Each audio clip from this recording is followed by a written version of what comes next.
So I wanted to really kind of kick this off for those of you that don't know GJ. He's was CEO of Texas Roadhouse, and then went on to become CEO of California Pizza Kitchen. And about 2-3 months ago, decided to take the role as the CEO for Torchy's Tacos, a brand that I'm very familiar with. I'm from Austin, Texas. I spent most of my life out here in San Antonio running restaurants. And you know, at least for what we see with Torchy's here, being from Texas, we know that you saw a lot of opportunity there. Before we talk about Torchy's and what you're doing, can you tell us just a little bit about, you know, you and the restaurant industry and why you chose the restaurant industry? But before you do that, you know, just some of the research I did. So you came from the Netherlands, actually, by way of New Jersey, and then moved to Virginia. That's right. So if you share just that experience and then how you got into the restaurant industry. Sure. Well, first of all, thank you all for coming. So my mom and dad are Dutch. My mother was born in Indonesia, which was controlled by the Dutch, was a survivor of the prison of war of the Japanese, and was in Indonesia. My dad ran the Dutch Underground. When they met and married, their goal was to come to America for freedom. And so we came here, my sister and I, one dog, my parents, and a couple suitcases in 1963, and settled in New Jersey and then ultimately in the Shenandoah Valley, Virginia. And so my parents really never had much, and so I had to start working at a very, very early age, and I fell in love with the restaurant industry, believe it or not, as a dishwasher and busboy, short order cook at Howard Johnson's. Anybody remember Howard Johnson's? So you know, and I've always enjoyed people. I've always enjoyed making people happy. That's what we do in this business, and fell in love with hospitality, and so I've done it all my career. I did spend quite a bit of time on the other side of the fence in the food manufacturing business. If anyone's ever worked in a poultry plant, hanging turkeys or working in blood tunnels, I've done a little bit of that for a few months and a few years, actually. But anyway, I've enjoyed the restaurants business, and it's been really, really good to me. That's awesome. So I grew up in a family that doing tortillas. So I grew up in manufacturing, same process, and worked a little bit on the King Ranch at some of the places for, you know, the cattle, the slaughterhouses. So I've got my hands dirty as well. So that's something that I wasn't aware of. But so how did you make the decision to get into Texas Roadhouse? Texas Roadhouse was a competitor of me. I was with Outback Steakhouse here in the early 90s. Guess who won that battle? Years, so. So I was actually running a restaurant group in New Orleans for Al Copeland, the founder of Popeyes. And so we had Popeyes and lots of different concepts. And I knew I would never own any part of that business. It was a family business, wonderful people. And through YPO, Young Presidents Organization, I was at a restaurant conference out in Napa Valley, California. And I met this crazy guy called Kent Taylor, who was the founder of Texas Roadhouse. And we hit it off one night, and sort of as luck or fate would have it, we went on about our lives, and 6 months later ran each other at the Restaurant Finance Conference, and he was intrigued by me, and ironically, one of his board of advisors is a guy who I knew for years. Okay. And he had a great deal of respect for me, and so they said, hey, we want to talk to you.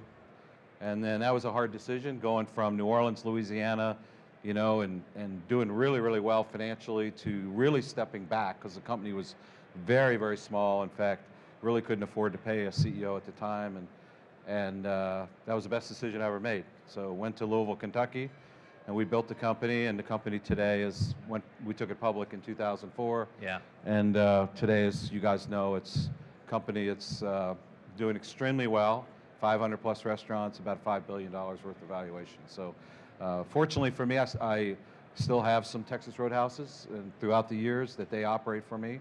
So that's been good to me, and I still love the company and the people in it. Anyway, from there, I probably would have never left, but I got this opportunity to go to California and really doing a transformation on California Pizza Kitchen, which was founded in 1985 and gotten in the 2000s and really lost its way a little bit. And the reason I did it was really to challenge myself to, if I'm really I really looked myself in the mirror and said, if I'm any good, then you'll take on this challenge and see if you're really any good. And that was a really hard decision. I was very well set at Roadhouse. I loved the company, loved what we were doing, but made that decision. But the truth is, all those things were great, and it all came together and all that. But my wife's from Southern California, so she said, we're going to California. So I didn't have a lot of, no, I'm just kidding, but she's here, so I can say that. But anyway, so went out there and spent almost 7 years transforming the brand. And then in September of last year, decided, well, casual dining is a tough space, as you know. Yes, it is.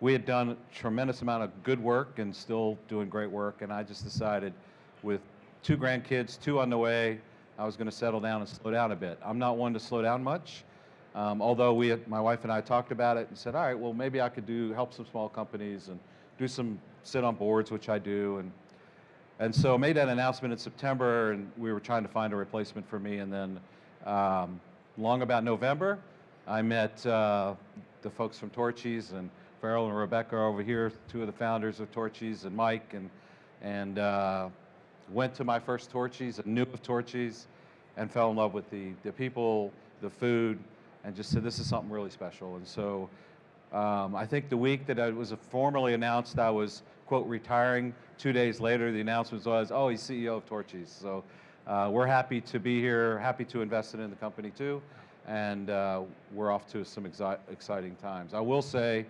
that I am very blessed to be a part of Torchy's. This is a brand, I haven't seen a brand, and I hate to say I've been in the restaurant business 30 plus years, I haven't seen a brand that has the ability to reach and the opportunity that this one does. And it's largely because the people in the organization, of which we have lots of right here. So thank you. You brought your fan club. We got the first 3 rows. So. Of and the we are Torchy's what? recruitment Damn. team. What are we? Damn. No, they're not very enthusiastic. We'll get them when Torchy comes back out. Anyway, sorry. Well, I know you know what it's like to have fun with Texas Roadhouse. For those of you that didn't see, go YouTube, the public offering and the Wall Street. I mean, it's a hoot. I mean, that had to have been a lot of fun in that time. And I know at California Pizza Kitchen, they're a customer of Hot Schedules. So, you've been a partner with our company from that brand. And I would say that, I've admired the work that you've done at California Pizza Kitchen. So GJ actually, showed up in Austin, and I asked to meet with him. And, the question I asked him, and I probably offended him, and I didn't mean to, I just because I found out he had resigned for California Pizza Kitchen, so I thought, okay, he's going to go retire. And I asked him, I said, I'm surprised you're here. I thought you were going to retire. And he's like, I'm only 60 years old. And I was like, no, I didn't mean that. I just meant it's a tough industry. As you said, full service industry right now, while we've seen a lot of expansion and growth and a lot of positive things, the competition is really strong right now. The thing that I was excited to see, though, is you coming to Texas with Torchy's. Because I worked in small companies in the restaurants, I knew this brand had a lot of potential, and the team's been very successful for this. So, one of the things I read when you went on from Texas Roadhouse to California Pizza Kitchen, you spent a lot of time getting out in the field and really listening to the team members and the management, and really trying to understand the culture, and in addition to the areas of opportunity for growth. And that's a different thing when, having started Hot Schedules, we bootstrap this business. When you start to bring in private equity, and you have to realize, how do you bring on the skills and the talent? What are the things that you're doing at Torchy's to follow that same model of really getting out in the field and listening? And if you're willing to share, I know it's still new, what have you heard and what excites you? Well, I think in any business that's going to be successful and reach full potential, it starts with the people that are doing it. Couldn't agree more. And you have to earn their respect by being their leader and their partner. And so the only way you do that is get out and listen and start to understand what makes the organization move forward, what's made it successful to date. And the heritage and soul of this brand, our story is so unique, starting from a trailer. And who would think that you can start selling tacos from a trailer to today where we sit? And it's because It's embedded with great quality fresh food, first and foremost, and it's executed by phenomenal people passionate about doing that. The one thing here that is very, very special is that I've never seen a place where you could literally say, we've got to get this done in the next 3 hours, and we'll figure out a way to get it done. So what I've learned out there is we've got so much passion around the brand, and people that want to see it grow, and that are really believing in where this brand can go.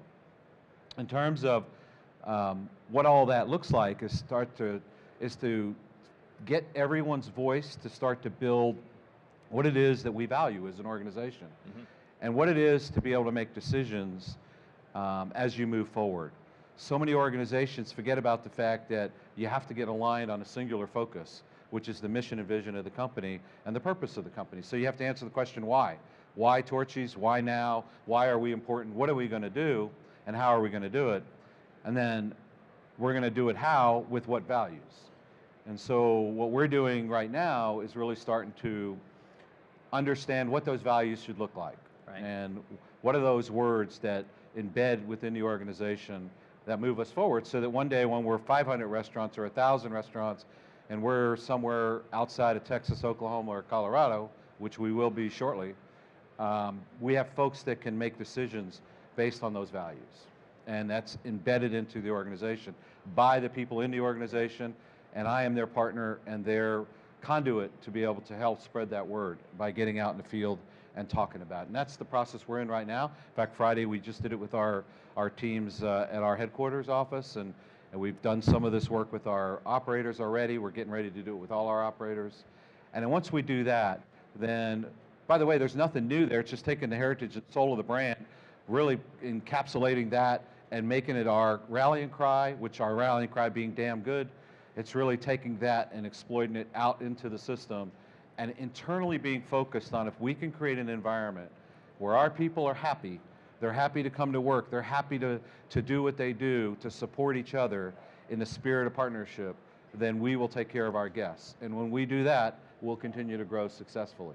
All the while staying very edgy, funky, different, out of the norm from what you see on every other restaurant company that's building their little models all over the place. You won't see Torchy's do that. We're going to grow very differently in a way that embeds the heritage and soul of this brand. Keep Austin weird, a little bit of that edgy and fun. Well, I get told I'm weird all the time, so Austin's pretty good for me. Edgy and fun, it is. And, you know, I would say that I work with a lot of leaders out there, and the ones that are the most successful are truly the ones that are focusing on the values of the business. The values, when they mean something, and it really, especially to the CEO and all the senior leadership team, and that is cascaded down to the entire organization, that really starts to set a behavior. And then behavior sets a culture. And that's the most important thing of building any business, you know, that you could do. So I'm happy to hear that you go through that process, because I know that it has a meaning to people. And it definitely, you know, obviously encourages the true engaged employee workforce to where they're really truly engaged in, you know, the company's goals and objectives when you all have the same values. Well, especially today, right? Because we have a younger group than certainly than me, and we need to be able to create a real understanding, and they have to have a voice into what is our purpose and what is it we're trying to achieve, so that they can really hang on to that and go along for the ride and be a part of that ride versus being told that they have to ride. And I think that's a real nuance that many restaurant companies need to really think about. And to your point, at the end of the day, role modeling of behavior is super important. And you know, there's one saying I say a lot, and it's so goes the leader, so goes the rest. And at the end of the day, if you don't embody that and don't do it from your heart, then people are never going to be able to deliver on the overall mission of the company. Absolutely. I've had the opportunity to work from two great brands, early stage with P.F. Chang's and Outback, and the values, the cultures and belief, those are the things that really made me passionate about working long term. I mean, today most managers, you know, stick around for only a few years. That's the norm. Turnover for full service restaurants for management is like 34% turnover yearly. This is done by TDN2K. The most successful brands, the number one attribute is management retention. No matter the age of the brand or whether it's quick serve or fast casual or full serve, it's the brands that have the greatest amount of retention are the top performing brands in the industry, and that's an important aspect. So Torchy's does a tremendous amount of business. I go in there a lot. It's not only the success of what you did culinary-wise, but even the service. The thing that I'm amazed by with Torchy specifically is the online ordering. Most people are transitioning to online ordering. That's the hard trend. The reality is we as a consumer have changed. What have you seen from technologies and in the business today? And how do you think about design for the future? You have some restaurants that are really small, and it's difficult to get in line in addition to competing for that takeout business. How are you looking at that part of the business and really driving a better experience for the customer? Yeah, so, well, we're an entrepreneurial company that's grown significantly in the last few years. So to be fair, we're in the midst of doing a complete assessment, as you well know, of our technology and our technology roadmap to go forward. And in an entrepreneurial company, as it's grown, that most of those systems, and this is not uncommon, that are limited for never thinking you're going to go to 100 units or 500 units or 1,000 units. And we're now at 57 units and opening another one tomorrow, and we're going to continue to grow. And so we're in the midst of going through a complete change of all of our technology. In fact, all of our systems, with the exception of one. And so that will start to answer the question for things like off-premise and online ordering. But more importantly than that, technology needs to be an enabler to create an environment for our team members to be able to execute at a much higher level. So it needs to be functional, it needs to be useful, and then ultimately they do the job with the guests. In terms of online ordering and where it goes in the future, as you know, we do have some smaller restaurants today. We're building 4,000 plus square foot restaurants with bars and sort of a hybrid service model in the fast casual environment. And candidly, we have an incredible business, and our online ordering platform is not the best. And so we're working on getting it to be the best, as well as I said, all the other technologies.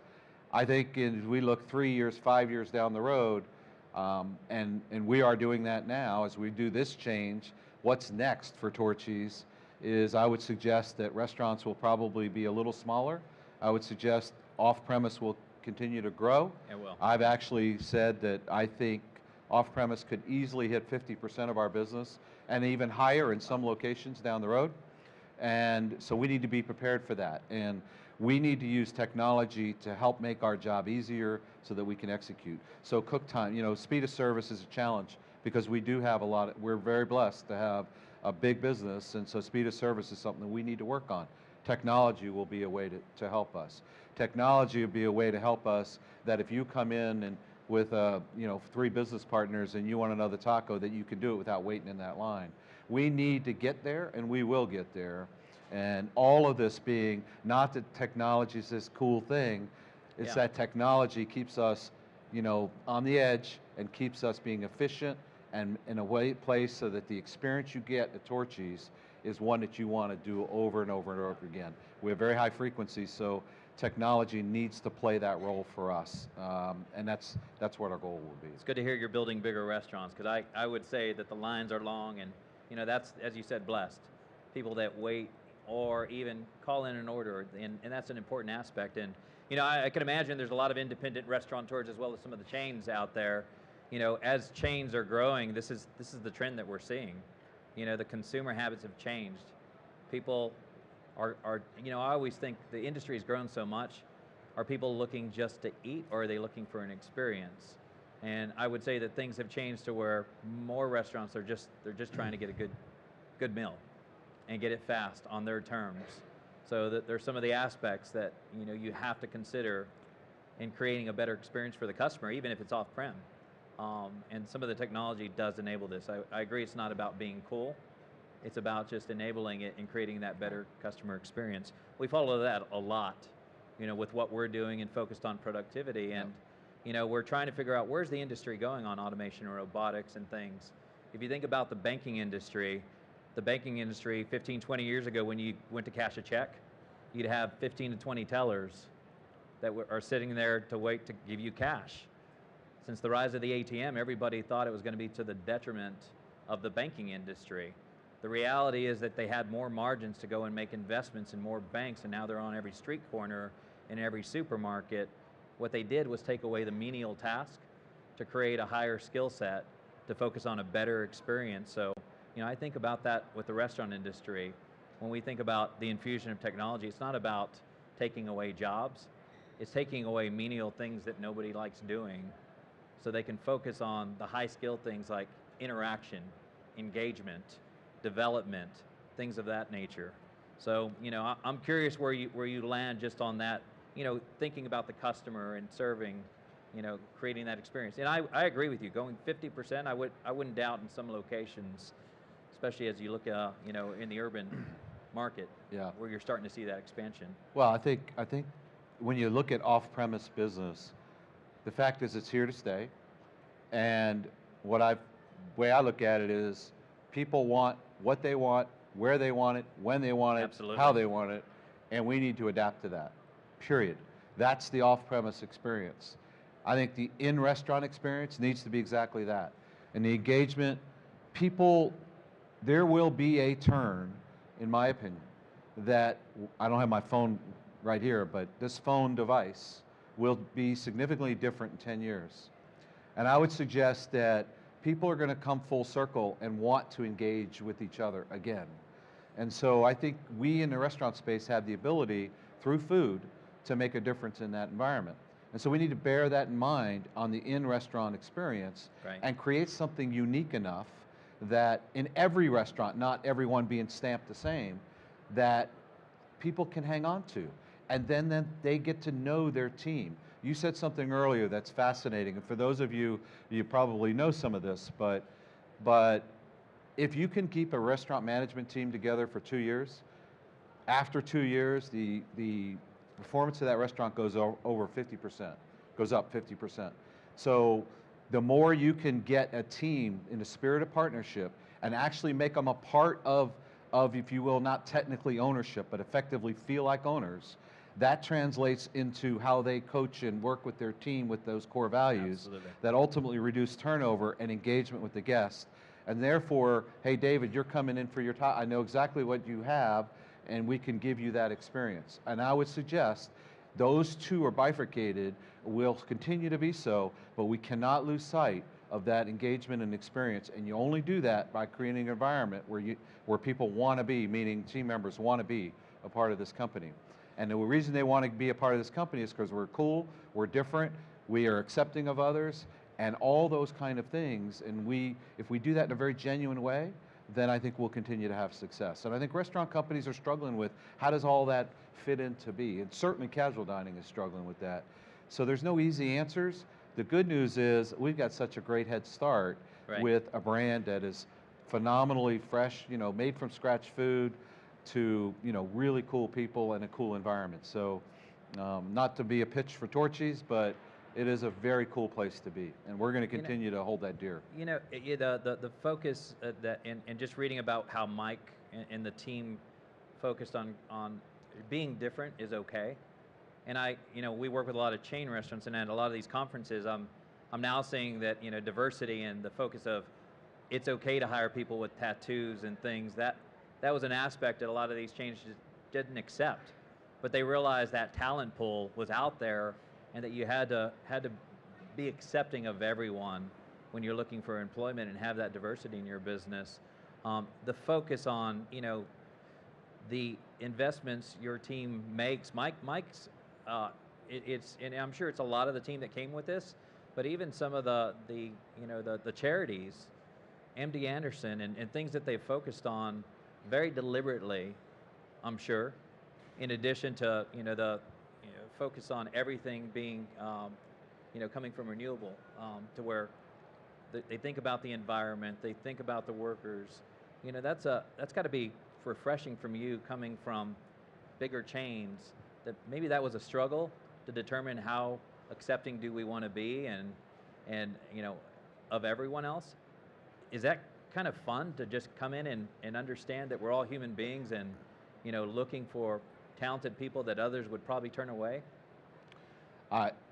For me personally, it's not a struggle at all because it's the way I've run organizations and in the past, and so that's been an easy part. Okay. In Good. terms of being a part of a community and giving back to community, that's another thing that I've embraced for a long, long period of time. However, first it's internally, let's take care of our own. If you think about it, we have thousands of people out there that are working for us and working with us, and many of those folks are trying to get by just like lots of people. And so we need to make sure we create an environment to take care of our own. So through our internal foundation that we'll build, through ways that we can make sure that we're there if you have a problem or a need. We're not there yet here. We will get there here for sure. Because if you, again, go back, if you take care of your own, then you can go out and take care of others, right? Right. Also, Absolutely. in a very genuine way, if you give of yourself to someone else, yes, that person receives something great, whatever that need is, but you're the ultimate winner because you feel inside you. And again, that's what we do in the hospitality business. So if we can combine those two efforts, it'll be phenomenal. Now, what Mike and Farrell and Rebecca and Fonz and Jay started doing with MD Anderson and Make-A-Wish, and if you've ever been involved, I sit on a national board of Make-A-Wish, ironically enough, you know, now Yeah. here. So, and when you see the power of making a difference in a young person's life and their family and giving them hope and making the mindset change, and you know, 85% of a person's success in life is attitude, and you change a kid's attitude to overcome, it's pretty empowering. And again, if you do that both ways, you as a human being feel better about what you do on earth. And so that sounds a little crazy, you know, whatever you want to say, but that's what we do every day. So for me, I mean, that's the only way I know how to do it. Right. So the good news is I walked into an organization with phenomenally great owners that already feel that way. And so now I can just be a part of that and be their partner and help grow that. And yes, that in and of itself is why I think Torchy's, besides the food, is already doing so well. And I just help be a catalyst, hopefully, to continue to move that forward. Interesting. Well, I appreciate that all of this is already in your DNA. Was that through your family? Was that through Young Professionals Organization? What is it that you know has made you really think that way? The answer is pretty simple. I mean, you know, as I told you, my mom was a prisoner of war survivor. She's 90 years old now. She's still alive, and she just lives a short while from me and us. And you know, she really, really struggled to stay alive, right? And so coming to America, they gave me an opportunity. And so for me, coming from not a very humble beginnings, I always swore that, you know, I want to be able to make a difference positively because people have made a positive difference in my life. And so it's an easy place to be. As long as you continue to look yourself in the mirror and try to get better every day, stay humble, and realize you're there to serve. And it's not about, you know, you success along the way. Yeah, it's hard work, it's determination, it's courage. It's also friggin' luck. And It so is some luck. And you know, I think the challenge is to remember where you came from, and always do that. If you have that mindset and continue to give back, you know, you'll be successful.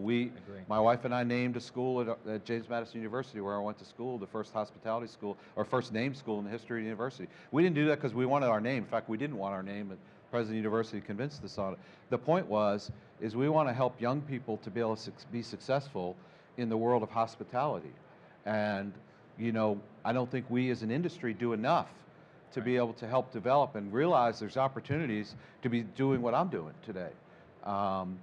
And it's been really good for my family and hopefully my family's families.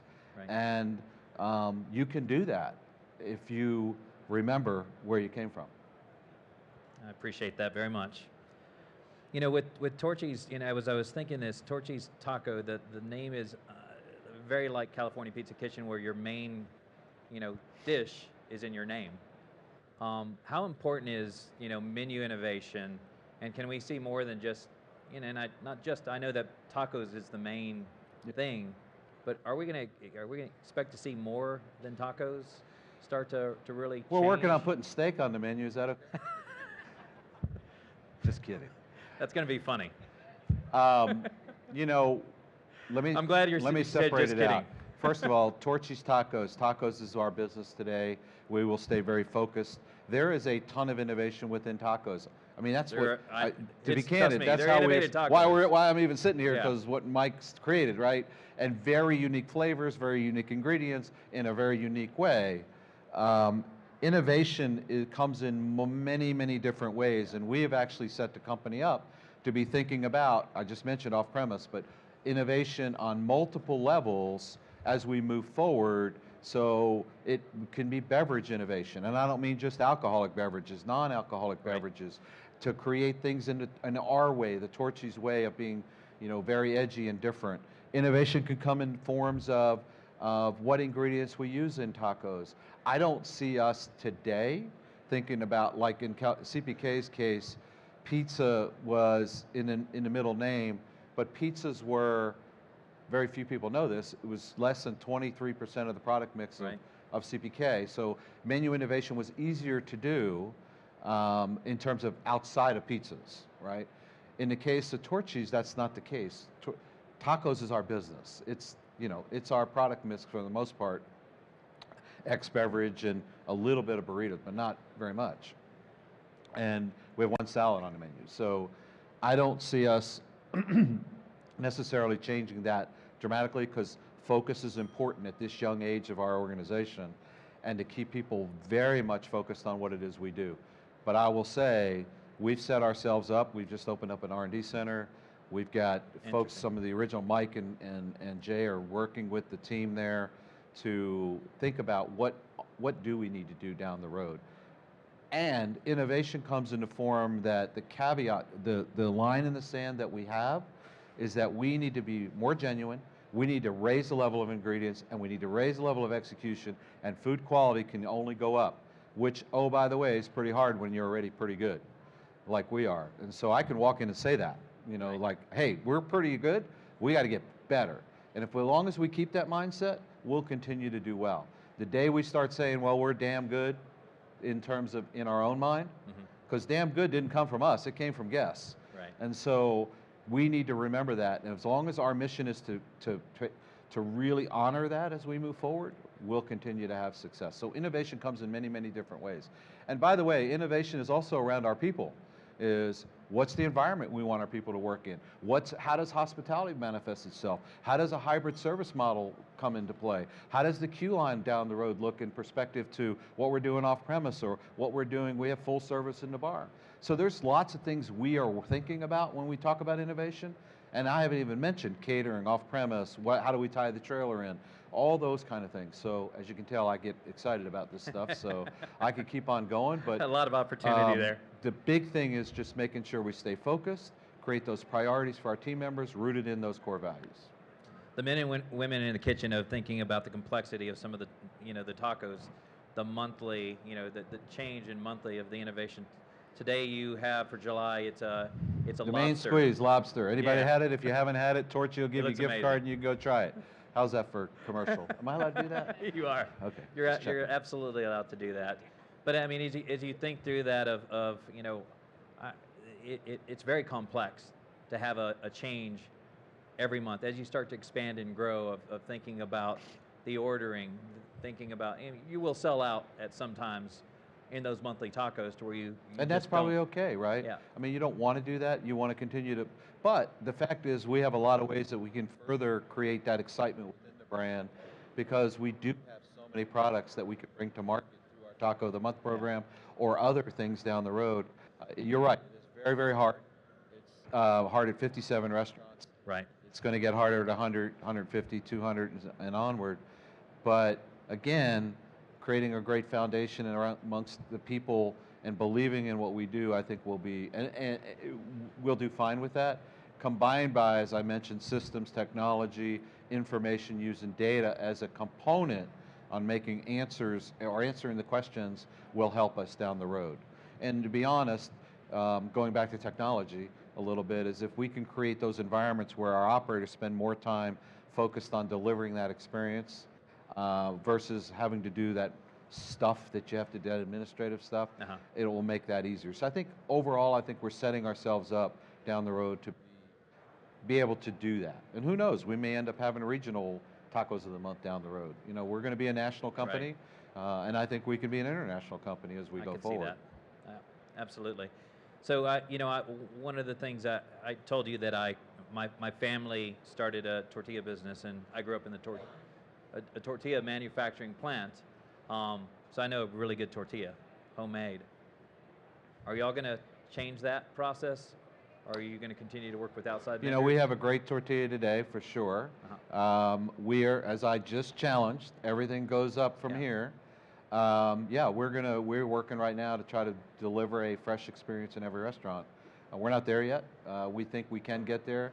If you've ever, well, you know, you take, you know, those ingredients and put them in a freshly made tortilla. Hot, it's a little bit different, right? So we have a phenomenal product today. We think, I believe, we'll get there. It will be the one final straw, if you will, that it's truly genuine in every way, shape, and form. So we're going to try to see if we can do that. And that goes exactly to what I was speaking about before. We have great product today. Right. How do we make it better? Absolutely. So you touched a little bit on a management model. So, you know, as I thought about growing up in the industry myself, I've very early age started working in restaurants. Sirloin Stockade, for those of you that know Sirloin Stockade, down in South Texas. And I just kind of got the bug in me to stay in the restaurant industry. And you know, as I went to college here in UT San Antonio, you know, I just continued to put myself through college. I wanted to open my own restaurant. That was my whole goal, to own my own restaurants. I never thought it would take a turn on technology. But the brands I shared that I followed had certain operating models that appealed to me. Were they great brands, great food, great service? Yes, but it was the management model of partnerships, and it was all about getting my name above the door of saying this is mine in that restaurant. Texas Roadhouse did the similar, and you brought a little bit of that to California Pizza Kitchen, and it really is about making somebody feel that they are truly an owner in the business, to where you see that success. You know, what's in store for Torchy's? You've got 57 locations, probably over 60, you know, slated here probably in the next quarter or so. You know, how do you think about that model in attracting, you know, the top talent out there? Because you're going to grow significantly. So creating that opportunity, how do you become more attractive than the competitors? Well, is that secret sauce you're not willing to give? No. I mean, I'll speak to the issue.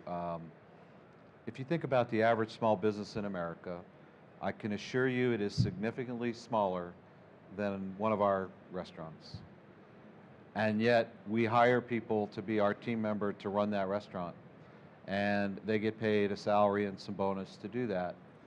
And as I talked about these core values that we want to bring into the organization, which are really just taking and memorializing what's already there. Right.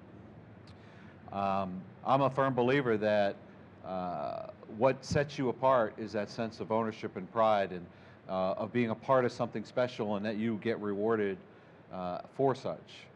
And partnership is a two-way street. So an operator, for us, is responsible. If I look them square in the eye, it's like, all right, my job is to serve you, to clear the path for you. Your job is to execute against the mission of delivering a great experience, great food to the guests, and taking care of your team.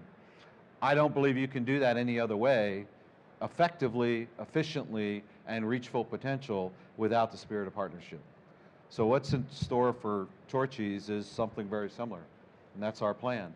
So that if you came to work for us as a partner, that you can have your name on the door, and you'll get paid accordingly on a monthly basis, and you're going to have to put some skin in the game.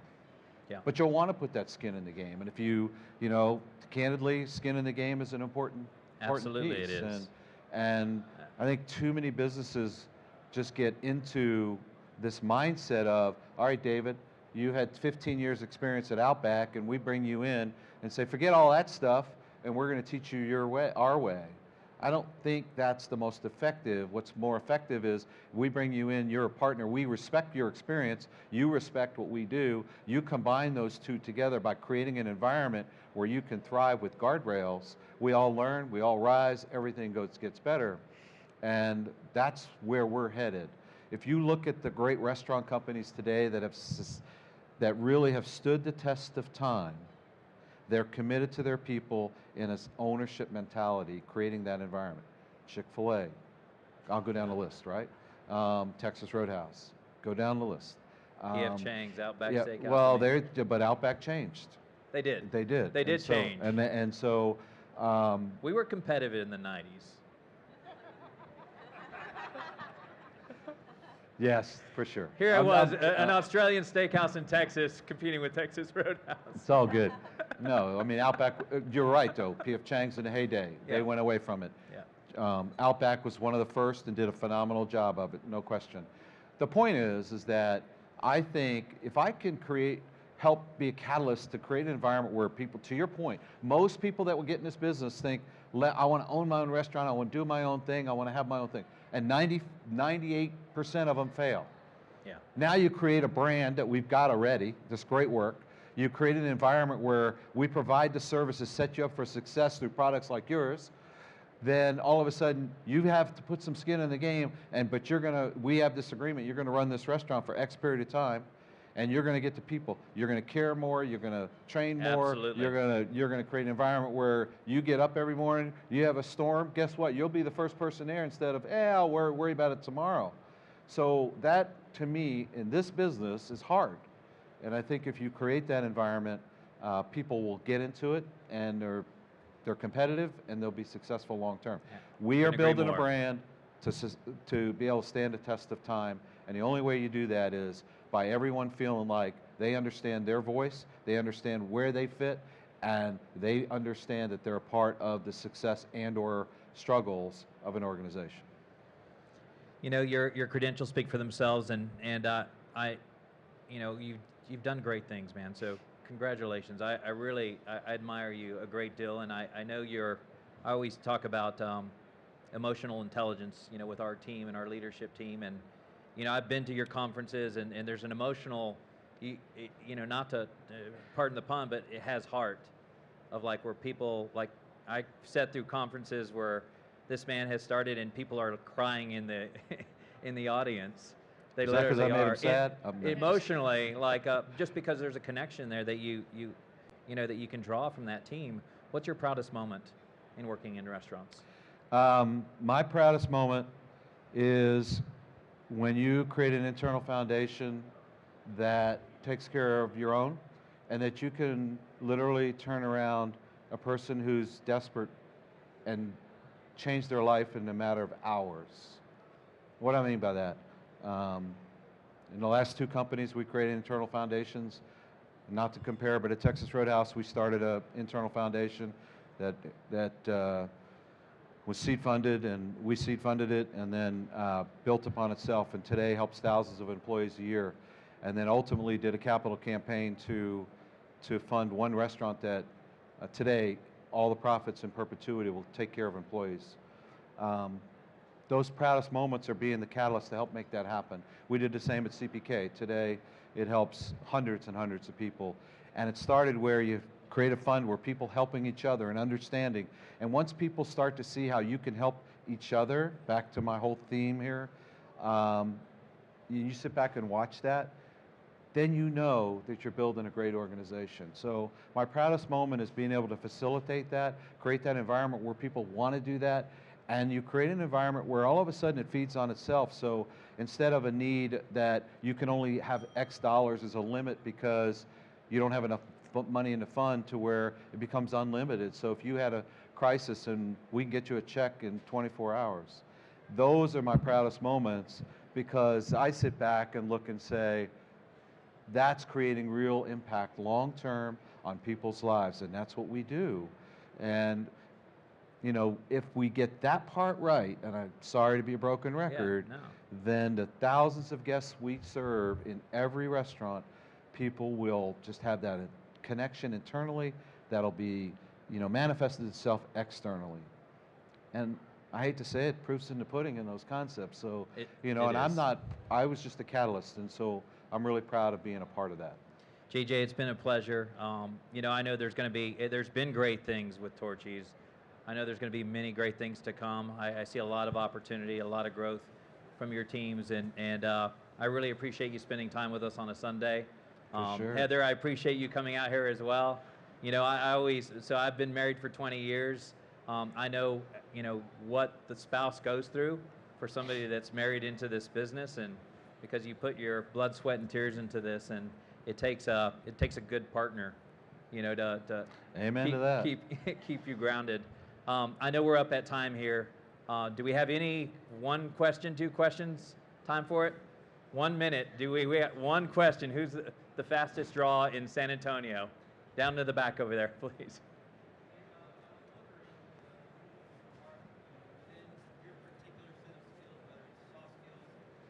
Hang on, I'm having a real struggle. There we go. Okay, thanks, sorry.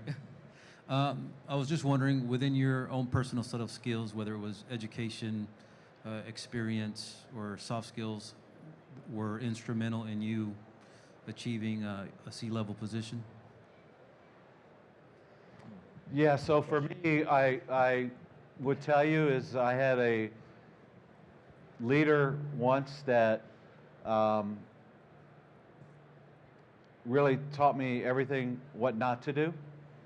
And even though he was a mentor to me personally, sounds a bit bizarre, but he was a fellow who very much old school, and every other word, it's like kick him in the butt and just kick him, and I was able to get through that process knowing ultimately that this particular individual really cared. And what it taught me was in my early leadership days is the exact opposite. When you take care of people, they'll take care of you, and your job becomes easier. And to me, sort of, because that relationship was one that I just worked on doing the polar opposite, was I found to be fruitful for me in those early days. Don't get me wrong, it was a bit self-serving, but it really taught me what not to do. So, and then the other thing is just perseverance, because when you're in an environment like that, you have to have the perseverance and to stick with it. There's many days, all of us have gone through this, right, where you wake up and you say, I don't know that I can do this another day. I've been through that, and if you can get through that strength will carry you through, and has carried me through, and ultimately gave me the courage to withstand what I've been able to accomplish at this point. I've still got a long way to go, but you know, every day's a new day, and so that's sort of helped drive me. And as I said earlier, a little bit of luck along the way as well. And then the last thing I would say is that all of us screw up in life, and all of us make mistakes, and along the way, somebody, when you screw up in a business, somebody's there to pick you back up. Always remember that you know, doing the right thing's not easy, because we have rules for everything and all that. And sometimes the rules say X and you want to do Y. You need to do Y if you really believe in it. I want to take 1 second and just say thank you for the team at Torchy's here for coming out and coming all the way, and appreciate it. Thank you guys very much. We love these guys. And we got Torchy back here, and Torchy may have a gift card or two if you want to get your picture with Short. I don't know where he went, but he's around passing here out somewhere. tacos, right? There he is. Okay. All right, let's give him one more big hand. Thank you for your attendance here today. Great discussion. Great discussion.